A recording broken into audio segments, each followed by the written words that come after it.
سلامتی ہے ان آنکھوں پہ جو ہدایت پہ نظریں جمائے بیٹھی ہیں، ان کانوں پہ جو ذکر خیر کے منتظر رہتے ہیں، اور ان قدموں پہ جو ہدایت کی راہ پہ گامزن ہیں۔ سر، ہمارے معاشرے میں ایک بچے کو ابتدائی سے خدا کا کچھ نہ کچھ تعارف حاصل ہو جاتا ہے، شروع میں والدین سے، پھر اسکول میں، مساجد میں، اور پھر خدا اگر توفیق دے تو قرآن مجید پڑھ کر، اساتذہ سے کچھ سیکھ کر، خدا کی صفات، اس کی سنن جان کر ایک شخص کسی نہ کسی درجے میں خدا کی پہچان حاصل کر لیتا ہے۔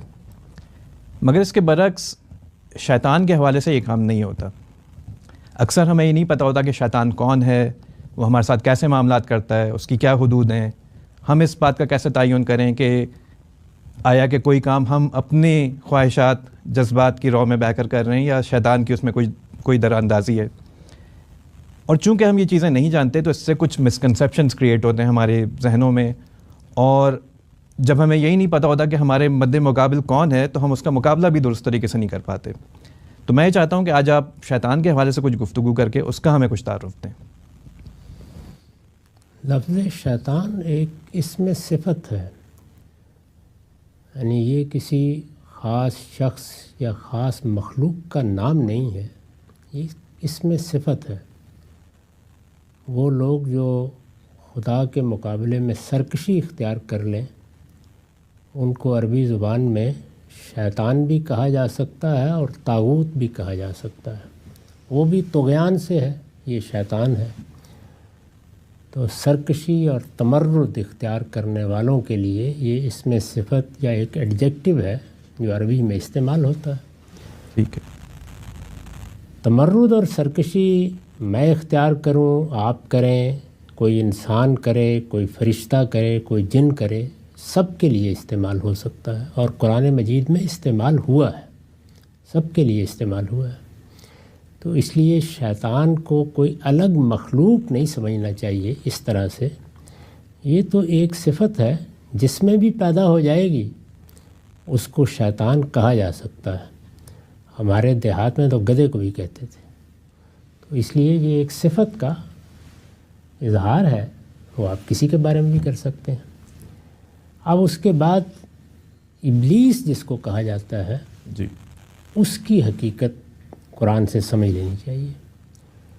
یعنی اللہ تعالیٰ نے جب اس دنیا کی ابتدا کی ہوگی تو ہم سے پہلے جو مخلوقات اس میں بنائی گئیں ان میں فرشتے ہیں، ہم نہیں جانتے کب، لیکن بہرحال وہ اللہ کی ایک مخلوق ہے، اور ارادہ و اختیار رکھنے والی مخلوقات میں سب سے بلند تر مخلوق ہے، سب سے برتر مخلوق ہے۔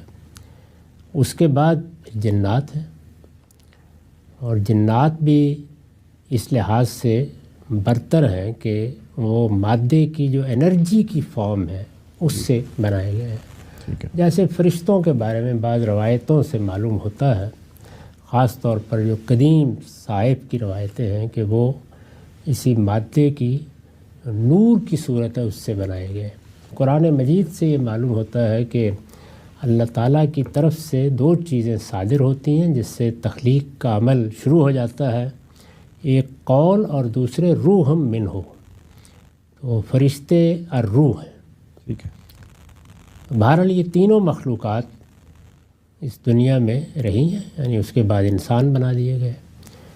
تو انسانوں کو جب اس دنیا میں زندگی شروع کرنے کے لیے کہا گیا تو اس میں ایک امتحان برپا ہوا۔ وہ امتحان کس لیے برپا کیا گیا؟ قرآن مجید میں جہاں جہاں اس کا ذکر ہوا ہے، تدبر کرنے سے معلوم ہوتا ہے کہ خود آدم کی یا انسان کی تربیت کے لیے منعقد کیا گیا، اس کو تعلیم دینے کے لیے۔ امتحان یہ تھا کہ اللہ نے ایک مخلوق بنائی ہے، خلقت کے لحاظ سے وہ سب سے برتر مخلوق نہیں ہے، یعنی فرشتے سب سے برتر ہیں، اس کے بعد جنات ہے، اس کے بعد انسان بنایا ہے۔ اور اگر ترتیب کے لحاظ سے دیکھا جائے تو جو ان کی خلقت کا مادہ بظاہر معلوم ہوتا ہے اس میں بھی یہی واضح ہوتا ہے کہ اسی طرح سے ان کی حیثیت ہے۔ تو برتر مخلوقات کو اللہ تعالیٰ نے حکم دیا کہ وہ اپنے سے اس کمتر مخلوق کے سامنے سجدہ ریز ہو جائے۔ یہ امتحان تھا، اطاعت کا امتحان۔ اطاعت کا امتحان ظاہر ہے کہ اسی طرح لیا جاتا ہے کہ جس میں آدمی کے پاس تمرد کی وجہ موجود ہو، ورنہ تو اطاعت کے کیا معنی ہیں؟ جی یعنی تمرد کی وجہ یا سرکشی کی وجہ یا انحراف کی وجہ کبھی خواہش ہوتی ہے، کبھی جبلتوں کے وفور سے آدمی یہ کرتا ہے، اور انانیت، اور اسی طرح سے بعض دوسری چیزیں۔ تو فرشتوں نے اس میں اپنی کوئی تحقیر نہیں سمجھی، انہوں نے یہ خیال کیا کہ ہم جیسی بھی برتر مخلوق ہیں، اللہ تعالیٰ کے سامنے ہماری کیا حیثیت ہے۔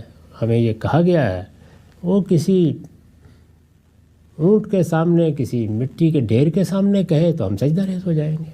انہوں نے کوئی تردد نہیں کیا، سب کے سب جھک گئے، لیکن ابلیس تیار نہیں ہوا۔ اور ابلیس کا نام پرانے صحیفوں میں عزازیل آتا ہے، یہ اسی طرح کا نام ہے جیسے جبریل، میکائیل، اس طرح کے نام ہیں۔ اس موقع کے اوپر اس نے انکار کر دیا اور یہ کہا کہ میں برتر ہوں اور یہ میرے ساتھ زیادتی کی گئی ہے اور میری انا کو چیلنج کیا گیا ہے، میں سجدہ نہیں کروں گا۔ تو اللہ تعالیٰ نے اس موقع پر اس کو راندہ درگاہ کر دیا، لیکن جب اس نے کہا کہ مجھے اپنا انتقام لینے کی مہلت دی جائے تو مہلت دے دی گئی، ٹھیک ہے جاری رکھو اپنے اس مشن کو، یعنی جب قیامت ہوگی تو جنہوں نے بھی انجام کو پہنچنا ہے، انسانوں نے بھی پہنچنا، اس وقت ہم دیکھ لیں گے۔ اس سے گویا جنوں کے ہاں سے اس کشمکش کی ابتدا ہوئی۔ ٹھیک ہے، اب انسان پر آ جائیے۔ انسان کے بارے میں قرآن نے ہمیں بتایا ہے کہ جب اس کو بنایا گیا تو اس کے اندر دونوں طرح کے داعیات رکھ دیے گئے۔ اس میں دیکھیے الفاظ کیا ہیں، یعنی تقوی اور فجور، فَأَلْهَمَهَا فُجُورَهَا وَتَقْوَاهَا، وہ اپنی جبلتوں کو پابند کر کے سرکشی سے بچ سکتا ہے اور وہ سرکش بھی ہو سکتا ہے، دونوں چیزیں، فجور سرکشی اور تقوی حدود کی پابندی، تو دونوں چیزیں ہو سکتی ہیں۔ اب انسان جب برائی کرتا ہے یا برائی کی طرف جاتا ہے تو وہ اپنے باطن کے اس دائیے کو کنٹرول نہیں کر پاتا، یا جانتے بوجھتے اپنے ارادے سے اس میں بہہ جاتا ہے، اپنی باغ اس کے ہاتھ میں دے دیتا ہے۔ تو برائی کی ابتدا یہاں سے ہوتی ہے، لیکن برائی کی ابتدا ہو جائے یا اچھائی کی، دونوں ہو سکتے ہیں، اس لیے کہ انسان میں تو دونوں کے داعیات ہیں۔ تو اللہ تعالیٰ ایک وقت تک دیکھتے ہیں، یعنی انہوں نے قانون بنا دیا ہے کہ یہ دیکھا جائے گا کہ آدمی برائی کے راستے پر کتنے عزم کے ساتھ چلنے کا فیصلہ کرتا ہے۔ ایسا بھی تو ہوتا ہے نا کہ پھسل گئے، وقتی طور پر ایک کیفیت طاری ہوئی، وہ یعملون بسوء بجہالہ ہو گیا، اس طرح کی کوئی چیز ہو گئی۔ ہو سکتا ہے کہ چند قدم چلنے کے بعد آدمی کو احساس اور وہ باز آ جائے۔ نیکی میں بھی یہی ہوتا ہے، یعنی آدمی پہلے خواہش کرتا ہے، پھر ارادہ کرتا ہے، پھر مشکلات کا مقابلہ کرنے کے لیے قدم بڑھا دیتا ہے۔ تو دونوں صورتوں میں دو مخلوقات کی تائید آنا شروع ہو جاتی ہے، یعنی نیکی ہے تو فرشتوں کی تائید، اور یہ چونکہ اللہ کے اذن سے آتی ہے تو اس کو اللہ کی توفیق سے بھی تعبیر کیا جاتا ہے۔ چنانچہ جن موقعوں پر اس کی ضرورت پیش آئی تو آپ کو معلوم ہے کہ وہاں پیغمبروں کو بھی یہ کہا گیا کہ 5000 فرشتے موجود ہیں اور 3000 فرشتے موجود ہیں۔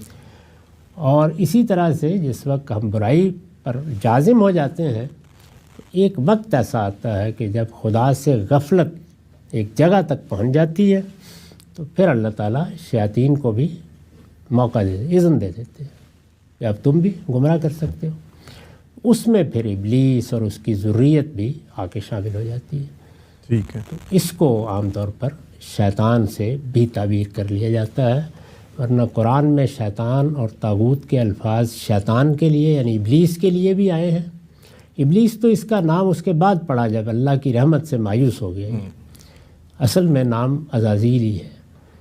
تو یہ اس کی حقیقت ہے۔ ٹھیک ہے سر، تو یہ ہمارے ساتھ اگر معاملہ کرتا ہے کوئی کوئی شیاطین اگر معاملہ کرتے ہیں، چاہے وہ انسانوں میں سے ہوں یا جنات میں سے ہوں، تو کیا وہ ہمیں بائنڈ تو نہیں کر سکتے نا کہ ہم کوئی غلط کام کریں؟ وہ وسوسہ فی صدور الناس، وہ لوگوں کے دلوں میں وسوسہ ڈالتے ہیں۔ ٹھیک ہے، اب یہ آپ کا کام ہے کہ آپ اس وسوسے کو رد کر دیں یا قبول کر لیں۔ قبول کرتے ہیں تو جس طرح آپ قبول کرتے چلے جاتے ہیں ان کو آپ کے وجود پر گرفت حاصل ہوتی چلی جاتی ہے۔ اچھا، وہاں پر بھی دیکھیے قرآن مجید نے خاص نہیں کیا اسے جنوں کے ساتھ، من الجنت والناس، یعنی وہ جنوں میں سے بھی ہوتے ہیں، انسانوں میں سے بھی ہوتے ہیں، ٹھیک، تو شیاطین دونوں طرف ہوتے ہیں۔ بہت شکریہ، بہت اچھی طریقے سے بات آپ نے واضح کر دی۔